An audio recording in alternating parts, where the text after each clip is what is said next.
räägime siis täna M-Tine'ist. M-Tine on selline vahva pandakaru, aga talle saab ka teisi maske ette panna. Ja pandakaru sobib siis alates 4+, kuid miks mitte ka juba väiksemate lastega, et see on jällegi see, et kuidas me ise tegevusi siis kohandame. Nii, ja pandakaru käib meil siis siit tagant, tuleb nuppu keerata, läheb tööle. Nii.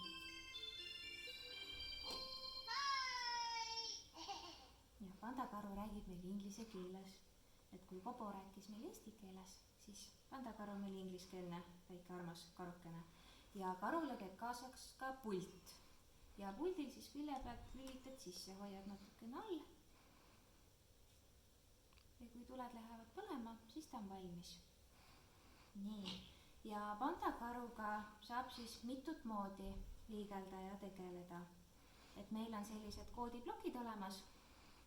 Saab panna siis kõik need käsklused, kas ta liigub või ta mitu korda ta mingit sammu kordab või et ta jääb siis nii-öelda tegevusse kinni, kordab algusest peale.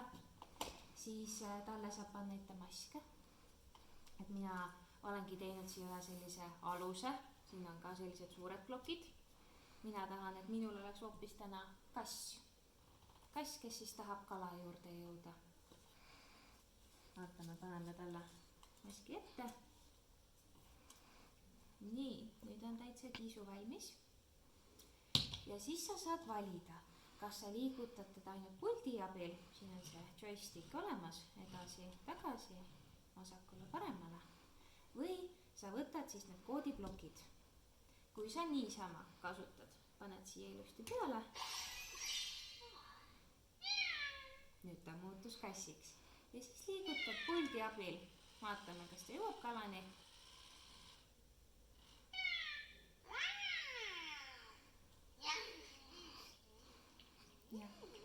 Ja nüüd väike kass on endal kõhu täis.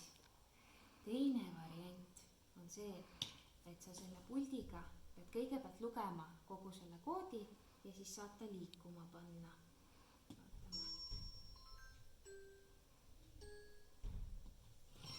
Vaatame. Nii.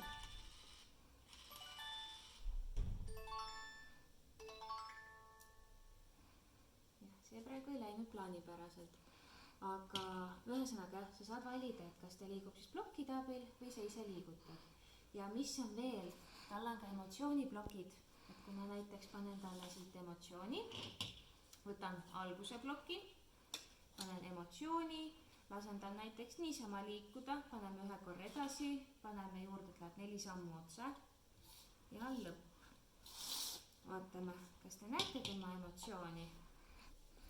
Paneme siit peale.